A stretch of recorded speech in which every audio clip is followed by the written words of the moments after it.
Welcome to this journey through one of the most disturbing cases recorded in the history of Savannah. Before we begin, I invite you to leave in the comments from where you are watching this and the exact time at which you are listening to this narration.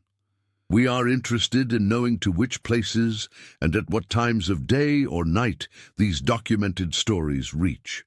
Savannah, 1844. A city of contrasts, where wealth built on the backs of enslaved people created an atmosphere of genteel prosperity for some and unimaginable suffering for others. The cobblestone streets along River Street echoed with the footsteps of merchants, planters, and the enslaved who carried their burdens in silence.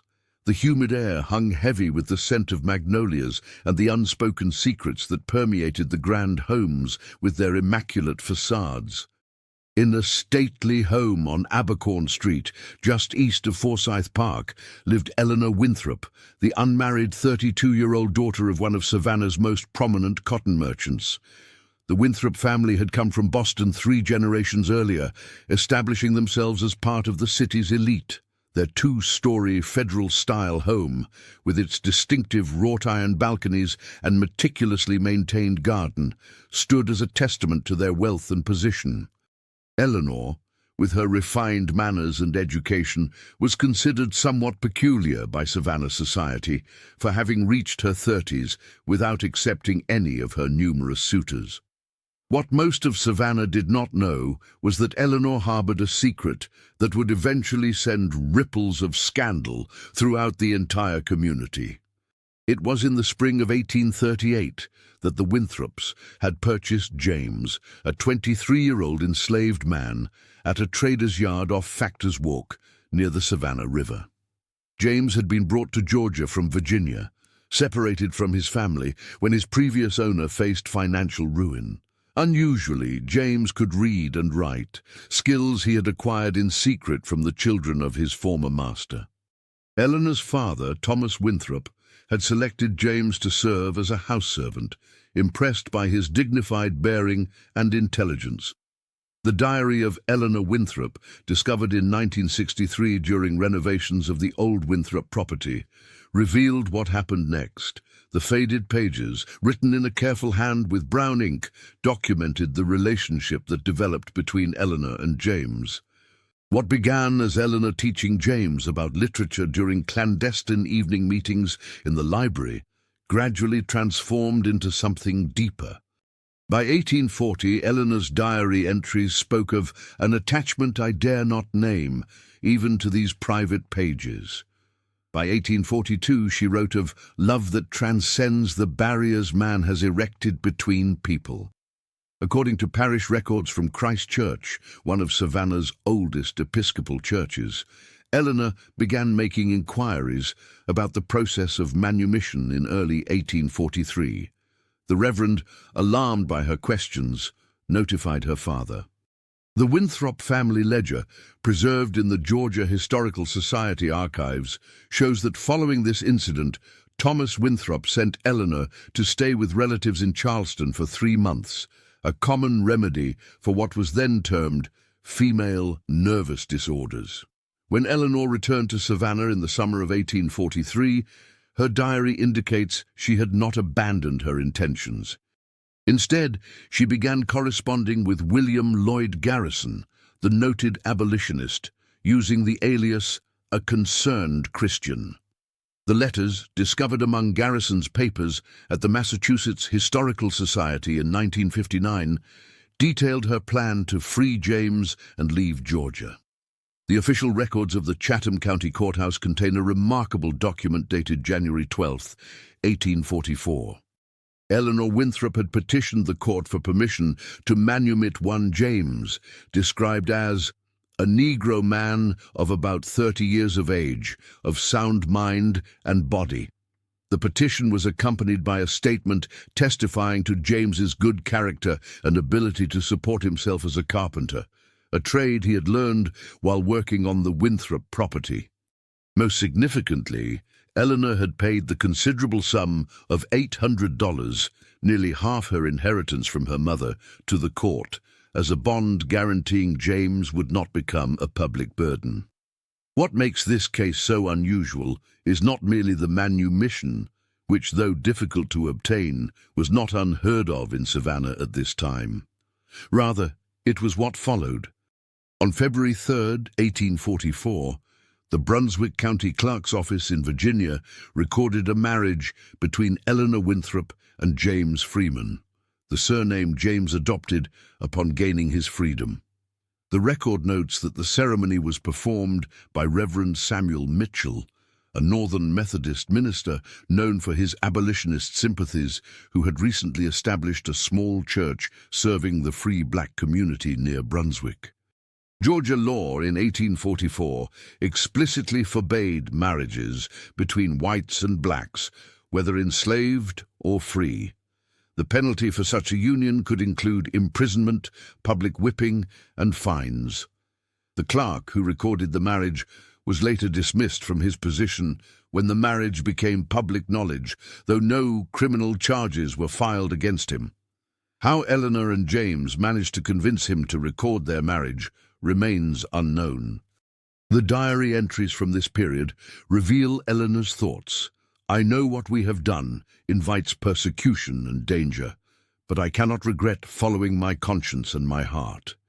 We shall leave this place immediately and seek a home where we may live in peace, though I fear such a place may not exist within these United States." According to the ship's manifest of the merchant vessel Northern Light, Eleanor and James Freeman boarded as passengers in Brunswick on February 7, 1844, bound for Boston. What they could not have anticipated was that news of their marriage would reach Savannah before they reached Massachusetts.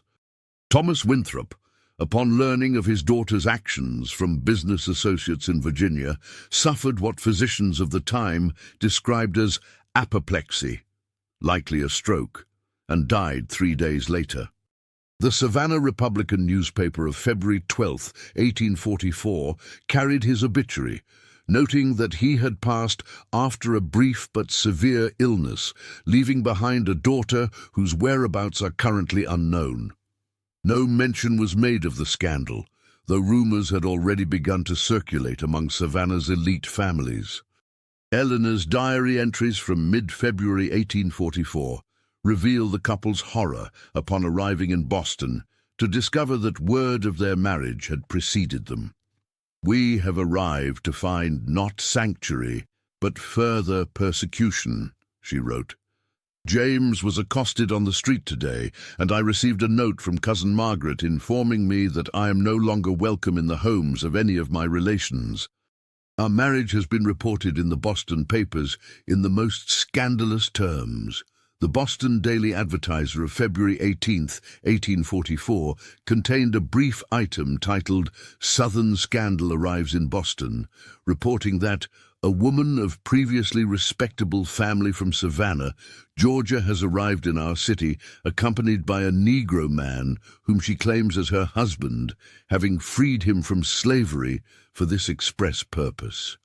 The pair represent a most unfortunate example of the moral degradation that can result from the peculiar institution of the South. With no family willing to receive them and facing hostility in Boston, Eleanor and James boarded another ship, the Halifax, bound for Nova Scotia in early March. The passenger manifest lists them as E. Freeman and J. Freeman, suggesting Eleanor had adopted James's surname and was attempting to disguise her identity. The last confirmed record of their presence in North America comes from the Halifax Port Authority, documenting their arrival on March 20, 1844. After that, the couple seemingly vanished from official records for nearly 20 years. What happened to the Winthrop estate in Savannah is better documented. Court records from April 1844 show that in the absence of a male heir, and with Eleanor effectively disinherited by her actions, Thomas Winthrop's considerable property, including the Abercorn Street home, a warehouse near the river, and 17 enslaved people, passed to his younger brother Henry Winthrop, who had established himself as a merchant in Charleston. The Savannah property was sold within a year, The enslaved people dispersed to various buyers at the slave market on Johnson Square. The story might have ended there, another scandal buried beneath the weight of time and deliberate forgetting. However, in 1863, as the Civil War raged, a Union naval officer named Lieutenant Robert Townsend wrote in his journal about an encounter in Halifax that would eventually connect back to the Winthrop Freeman case. Townsend described meeting an elderly couple, one formerly enslaved, the other a daughter of the Southern aristocracy, who operated a small school for the children of black refugees who had escaped to Canada via the Underground Railroad. Although Townsend did not name them, his description of their story closely matches what is known about Eleanor and James. According to Townsend, the couple had established themselves in a small community outside Halifax, where their unusual marriage was tolerated if not entirely accepted. Townsend wrote, "The woman spoke of her former life in Savannah with a mixture of sadness and contempt, saying she had long ago ceased to regret the wealth and position she had abandoned. Her husband, a man of considerable intelligence and dignity, has become known locally for his skill in carpentry and his service as a lay minister to the refugee community. They have no children of their own, but have devoted their lives to educating those who arrive here seeking freedom." The Halifax County Census of 1861 lists a James and Ellen Freeman as residents of a small property outside the city proper, both listed as teachers by occupation. There is no indication of their racial backgrounds in this document, suggesting that in Nova Scotia they had found a place where they could live without the extreme prejudice they had faced in the United States. The most remarkable document connected to this case emerged in 1967, exactly 100 years after the 14th Amendment was ratified. A letter written by Eleanor Freeman, dated June 10, 1867, was discovered among the papers of a Halifax lawyer named William Blackmore.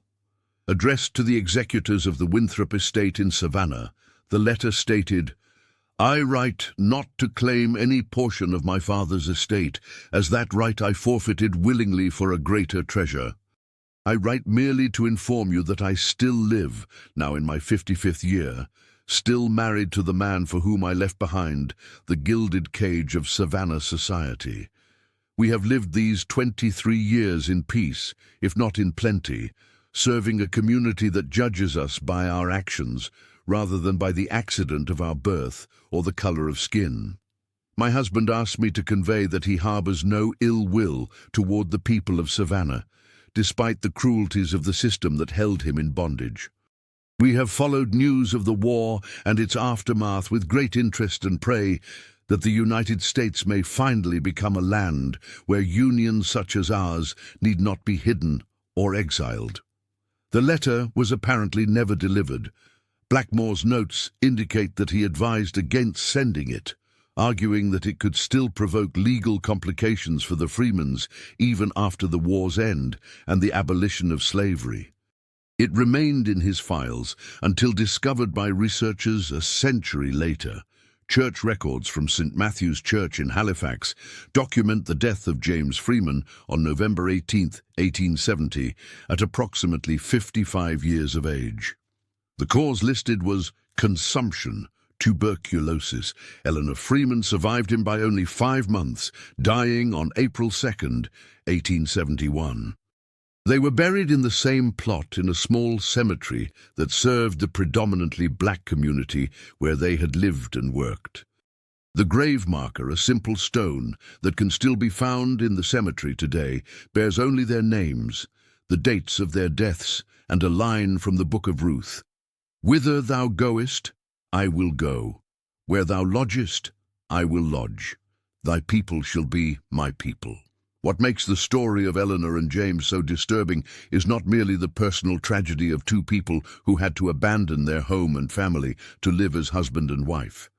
Rather, it is what their experience reveals about a society so rigidly structured around racial hierarchy that it could not accommodate love that crossed the color line. The fear and outrage their union provoked demonstrates how deeply threatened the antebellum South felt by any challenge to the racial boundaries that maintained its social order and economic system.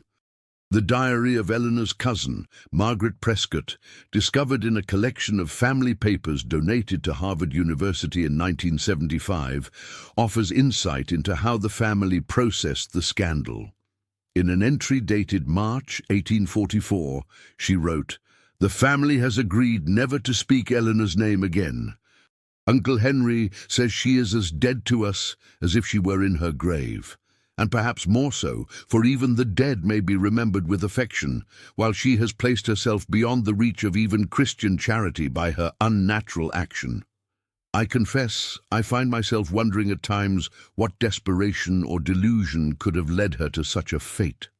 Perhaps most telling is the reaction of Savannah society as documented in the private correspondence of several prominent families.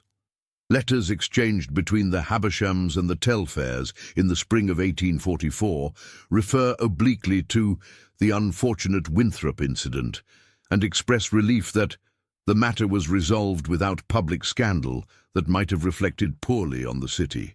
One letter specifically mentions that steps have been taken to ensure that the local papers make no explicit mention of the affair, as such things are best left unspoken. This deliberate silence, the collective agreement to erase Eleanor and James from respectable memory, speaks volumes about the fragility of the social order they challenged. Their story was dangerous precisely because it suggested the possibility of genuine affection across the racial boundaries that the institution of slavery required. If a well-bred daughter of Savannah's elite could choose to abandon wealth, status, and family for love of an enslaved man, what did that imply about the supposed natural order that justified the enslavement of human beings? In 1857, 13 years after Eleanor and James fled to Canada, Georgia strengthened its laws against interracial marriage, explicitly making it a felony punishable by imprisonment. Similar laws remained on the books in Georgia until 1967, when the United States Supreme Court's decision in Loving v. Virginia finally struck down all such laws nationwide. The story of Eleanor Winthrop and James Freeman represents an extraordinary challenge to the rigid racial hierarchy of antebellum Savannah. Their decision to marry across racial lines at a time when such unions were not only socially taboo but legally forbidden demonstrates remarkable courage and conviction. The severe consequences they faced, exile, disinheritance, and social death, illustrate the extreme measures Southern society was willing to take to maintain racial boundaries. When the Winthrop home was demolished in 1963 to make way for new development, workers discovered a small compartment hidden beneath the floorboards of what had been Eleanor's bedroom. Inside was a carefully wrapped package containing a daguerreotype photograph. Though damaged by time and humidity, the image clearly shows a woman in her 30s seated beside a standing man, their hands subtly touching, an unusual pose for the period. No names were recorded on the photograph, but historians believe this may be the only surviving image of Eleanor and James, perhaps taken shortly before their departure from the United States, a tangible remnant of a relationship that challenged the foundations of their society. The most haunting aspect of their story is the silence that surrounded it. Despite the sensational nature of their actions, few contemporary records directly address the case. This deliberate erasure from public memory reveals much about how antebellum Southern society managed threats to its social order, not merely through legal prohibition and punishment, but through collective forgetting. As we look back from our vantage point today, the story of Eleanor and James serves as a reminder of how recently our society maintained rigid legal barriers between races, and how costly it could be for individuals who dared to cross those lines. Their experience highlights the profound injustice of laws that criminalized love and human connection based solely on racial categories. The final entry in Eleanor's diary, dated just weeks before her death in 1871, offers perhaps the most fitting epitaph for their extraordinary journey. Looking back across the years, I cannot say our path has been easy, but neither James nor I have ever regretted the choice we made that February morning in Brunswick. We have known poverty, exile, and the painful severing of family ties, but we have also known a happiness and partnership that many who condemned us never experienced in their supposedly respectable lives. If our story is ever known, I hope it might help others understand that love cannot be bound by the artificial barriers humans erect between one another. The heart recognizes no such boundaries. Today, the site of the former Winthrop home bears no marker commemorating Eleanor and James. Their grave in Halifax remains simple and unadorned, but their story, nearly forgotten for more than a century, stands as testament to the possibility of love and courage in the face of seemingly insurmountable societal constraints, and the heavy price paid by those who dared to challenge the racial boundaries of their time. The historian Rebecca Thompson, who pieced together much of this narrative from scattered records in the 1980s, perhaps summarized it best when she wrote, "The case of Eleanor Winthrop and James Freeman represents not merely a footnote in the history of American race relations, but a profound challenge to our understanding of the antebellum South. Their story suggests that even within the most rigid social structures, individuals could and did form bonds that transcended the racial categories their society worked so hard to enforce. The extraordinary measures taken to erase their story from public memory reveal how threatening such relationships were to the foundation of a slave society. In a final ironic twist to their story, the property once owned by the Winthrop family now stands within the boundaries of Savannah's historic district, where tourists admire the preserved and restored homes of the antebellum period. The guides who lead walking tours through the district recount tales of the city's wealthy merchants, the architectural details of the grand homes, and sometimes the ghostly legends associated with them. But they rarely, if ever, mention Eleanor Winthrop and James Freeman, whose love story represents perhaps the most profound ghost of all, the specter of human connection that defied the brutal logic of slavery and racial separation. Their story echoes across time, a reminder of both how far we have come and how recently our society maintained laws that criminalized love across racial boundaries. In the silence that still surrounds their memory, we can perhaps hear the most powerful testimony to the threat their union posed to the racial order of their day, and to the courage it took to defy it. What is perhaps most disturbing about the Winthrop-Freeman case is how thoroughly it was expunged from official Savannah history. When researchers in the 1970s began interviewing descendants of families who had been prominent in antebellum Savannah, they discovered that even within the Winthrop family, knowledge of Eleanor had been almost completely erased. Caroline Winthrop Edwards, the great-granddaughter of Henry Winthrop, who inherited the family estate after Eleanor's departure, expressed genuine shock when shown the documents relating to her great-grandaunt. "I had always been told that my great-grandfather had an older sister who died young of fever," she said in a recorded interview from 1976. "There was never any mention of her running away with an enslaved man. I cannot imagine how such a significant family scandal could have been so thoroughly concealed for generations." The answer lies partly in a letter discovered among the papers of Henry Winthrop, dated March 12, 1844, addressed to his cousins, uncles, and other extended family members throughout the South. In it he wrote, "It is with grave sorrow that I must inform you of the death of my beloved sister Eleanor, who succumbed to brain fever after a short but severe illness.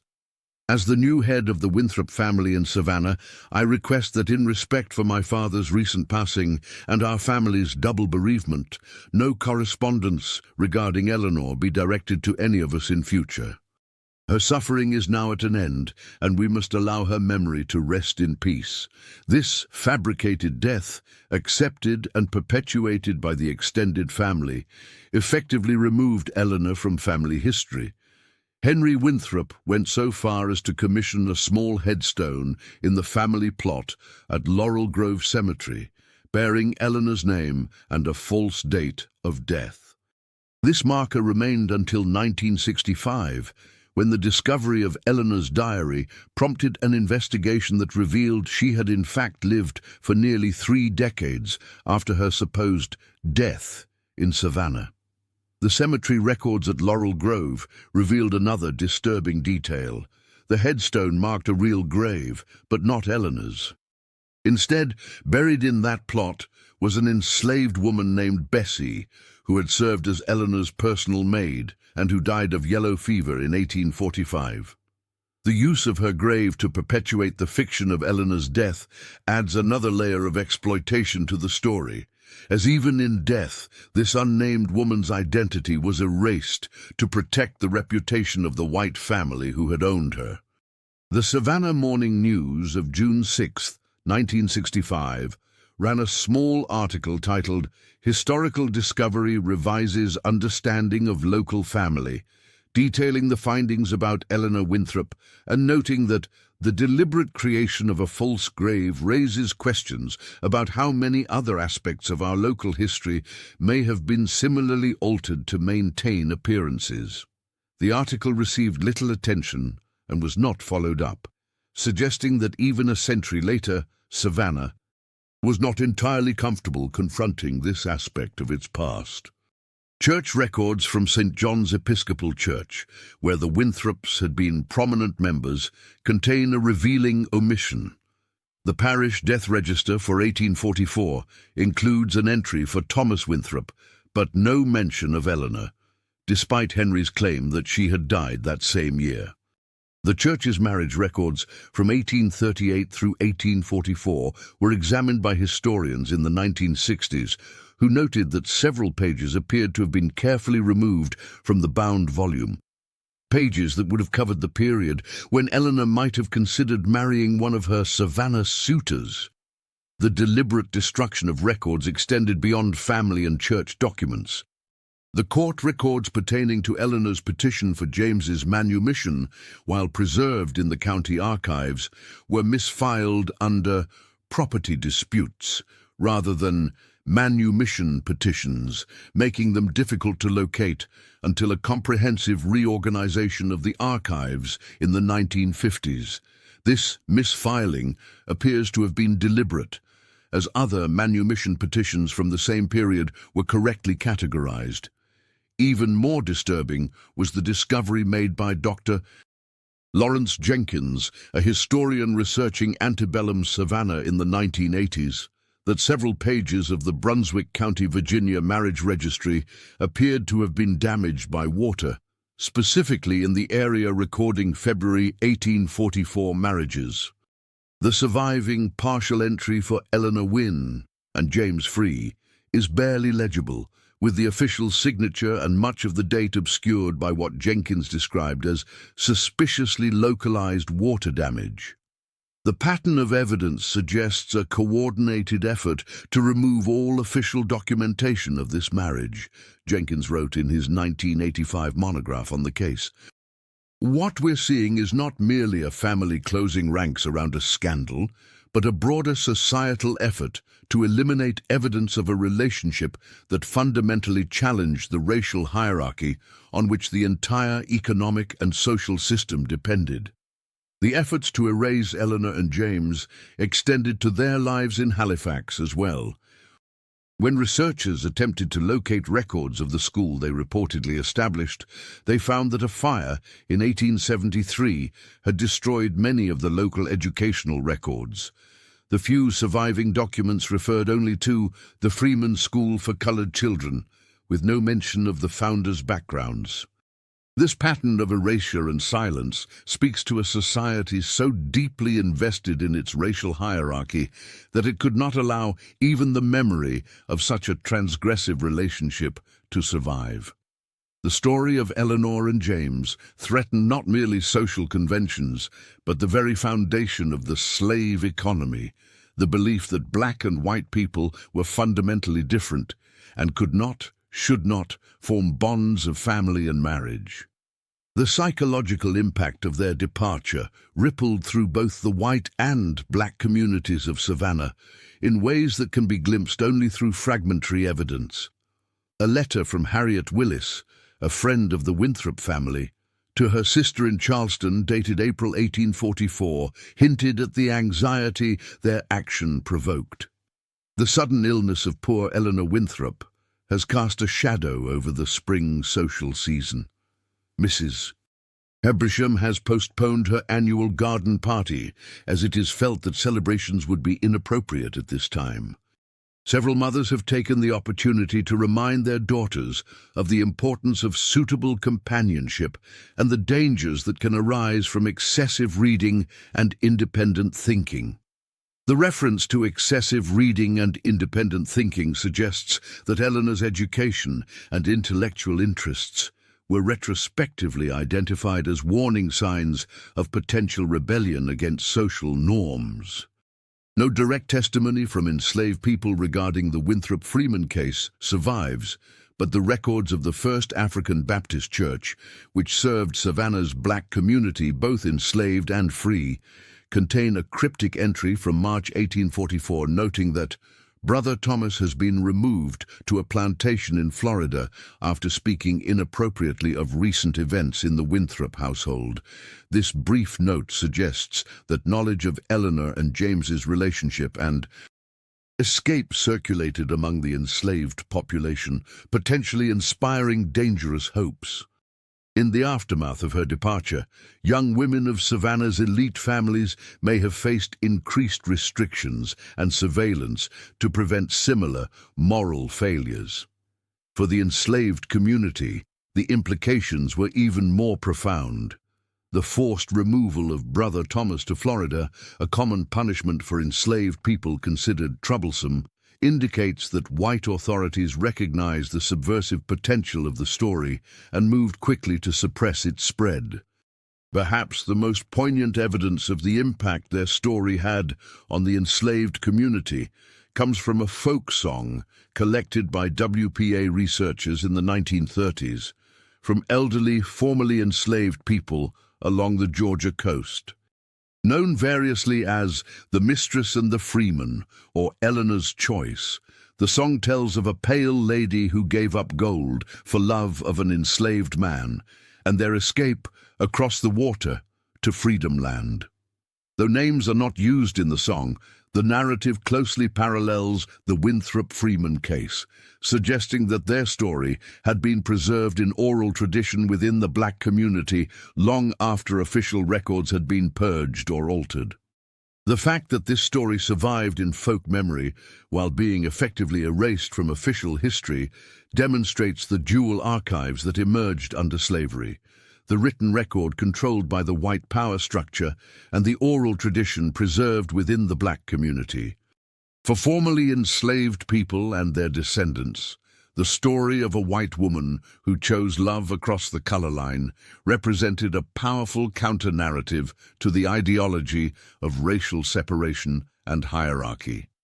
The psychological horror of the Winthrop Freeman case lies not only in the persecution they faced, but in the recognition that their experience reveals about the society they fled. Savannah in 1844 was a community so deeply invested in maintaining its racial boundaries that it would erase a daughter of one of its leading families rather than acknowledge her choice to marry across those boundaries. The elaborate fiction of Eleanor's death, maintained for generations, speaks to a collective psychological need to deny the possibility of genuine love between white and black Americans. When Eleanor and James fled Savannah, they left behind not only family and material comfort, but an entire social world structured around the denial of their humanity as a couple.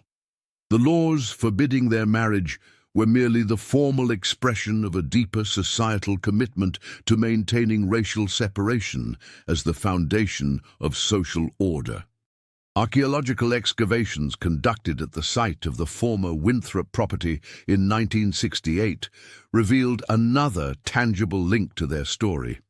In what had been a small outbuilding behind the main house, likely James's quarters before his manumission, researchers discovered a hidden space beneath a floorboard containing a hand-carved wooden box. Inside was a small collection of objects: a tarnished silver thimble, several glass buttons, a piece of blue ribbon, and most significantly, a folded paper containing a pressed flower, a dried magnolia blossom, and the handwritten initials E.W. and J. on the inside of the fold. Dr. Margaret Collins, the archaeologist who led the excavation, wrote that the cache bears all the hallmarks of a treasured keepsake, possibly objects given to James by Eleanor that he could not take with him in their hasty departure. The careful hiding place suggests he intended to return for them, or perhaps simply could not bear to leave behind these tokens of their relationship when his freedom and future remained uncertain. This poignant collection of mundane objects, hidden away for over a century, provides a rare glimpse into the emotional reality of their relationship. Beyond the court documents and family correspondence, beyond even Eleanor's diary, these simple treasures speak to the genuine bond between two people who risked everything for the chance to live together openly as husband and wife. The final chapter of the Winthrop Freeman story came to light in 1989, when a historian researching black educational initiatives in Nova Scotia discovered a collection of letters in the provincial archives from various communities thanking Mr. and Mrs. Freeman for their contributions to local education. Dating from 1845 to 1870, the letters documented the couple's work establishing small schools for black children in several communities around Halifax, often operating out of their own home or local churches. A letter from 1868, signed by 12 former students, expressed gratitude to the Freemans for providing us the tools of knowledge that allow us to make our own way in a world that would deny us opportunity, and for demonstrating through your own lives that love can transcend the artificial boundaries that mankind erects between souls. This tribute suggests that in exile, Eleanor and James created a life of purpose that had impact beyond their personal happiness. Unable to change the society they fled, they dedicated themselves to empowering the next generation through education, particularly those who had escaped slavery in the United States. Their educational philosophy, glimpsed through references in these letters, emphasized literacy, practical skills, and what one letter called moral courage to stand firm in one's convictions. Given their own experience, it is not difficult to imagine that they saw education as a form of resistance against oppressive social systems and a path to greater freedom for the formerly enslaved people who had found refuge in Canada. The Halifax Church records documenting their deaths in 1870 and 1871 note that their funeral services were attended by a great multitude of the colored community and several prominent white citizens, suggesting that in death they had achieved a level of respect and integration denied to them in their native Georgia. A newspaper obituary for Eleanor from the Halifax Morning Chronicle, dated April 4, 1871, offers a final glimpse of how they were perceived in their adopted community. Yesterday we laid to rest Mrs. Eleanor Freeman, formerly of Savannah, Georgia, who with her husband James has for 27 years been a valued member of our community and a tireless advocate for the education of colored children. Though her history before arriving in our province was known to few, her dedication to the welfare of others, particularly those recently escaped from bondage in the American states, earned her the respect of all who knew her. She is survived by no children of her body, but by hundreds who received the gift of knowledge through her generous spirit. This brief tribute, with its tactful reference to her history being known to few, suggests that even in Halifax, Eleanor and James maintained some privacy about the circumstances that had brought them to Canada. Yet unlike in Savannah, where their story was actively suppressed, in Halifax they were allowed to build a new identity based on their contributions to the community rather than the scandal of their marriage. In a final tragic irony, Eleanor died just 4 years after the 14th Amendment to the United States Constitution was ratified, and 3 years after the 15th Amendment granted black men the right to vote. She did not live to see the dismantling of the legal structures of slavery that had forced her and James to flee their home, though, as her letter to the Winthrop estate executors indicates, she followed these developments with interest and hope. James died without ever returning to the United States, and apparently without attempting to locate any family members who might have remained in Virginia. The trauma of separation, combined with the very real dangers that would have faced an interracial couple in the South, even after the Civil War, likely made such a return impossible to contemplate. What remains most disturbing about their story is not merely the personal suffering they endured, but the recognition of how recently our society maintained legal barriers to relationships across racial lines.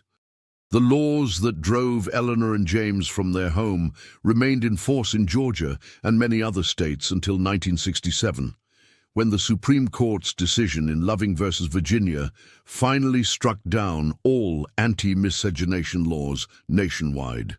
At that time, 16 states still prohibited interracial marriage, including Georgia. When Mildred and Richard Loving challenged Virginia's ban on interracial marriage, they were continuing a struggle that couples like Eleanor and James had faced more than a century earlier.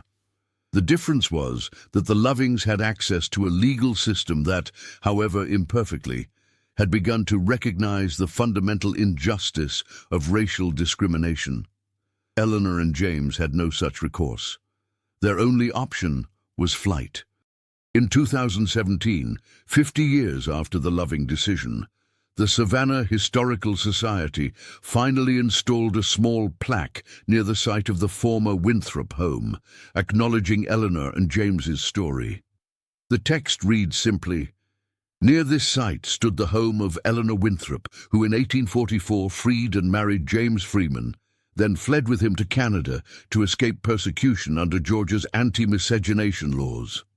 Their story reminds us of both the personal costs of systemic racial injustice and the courage of those who defied it. This belated recognition, while important, cannot undo the century and a half of deliberate forgetting that preceded it.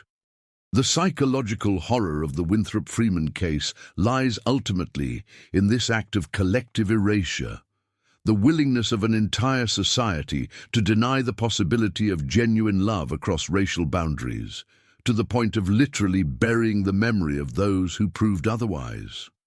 Today, as visitors stroll through Savannah's beautiful historic district, admiring the preserved architecture and hearing tales of the city's past, few are aware of Eleanor and James. Their story remains a ghost, haunting the elegant squares and Spanish moss-draped oaks, a reminder of the human costs of the racial hierarchies our society maintained for so long, and of the extraordinary courage of those who dared to challenge them. Perhaps the most fitting memorial to their lives comes not from official historical markers, but from the words attributed to Eleanor herself in that final diary entry. "If our story is ever known, I hope it might help others understand that love cannot be bound by the artificial barriers humans erect between one another. The heart recognizes no such boundaries. In the silence that surrounds their memory, in the deliberate forgetting that sought to erase them from history, we can perhaps hear the most powerful testimony to the threat their union posed to the racial order of their day, and to the courage it took to defy it. The story of Eleanor Winthrop and James Freeman speaks to us across the years as a reminder of both how far we have come and how recently our society maintained laws that criminalized love across racial boundaries. Their experience illuminates not just a personal tragedy, but a systemic horror. A society so committed to racial hierarchy that it would rather erase the memory of those who challenged it than confront the humanity they embodied. As modern visitors walk the streets of Savannah, they pass daily over the physical spaces where this drama unfolded: the site of the Winthrop home on Abercorn Street, the courthouse where Eleanor petitioned for James's freedom, the docks from which they departed, never to return. These places bear no visible mark of their story, yet they are haunted nonetheless by the memory of two people who dared to imagine a life together that their society deemed impossible.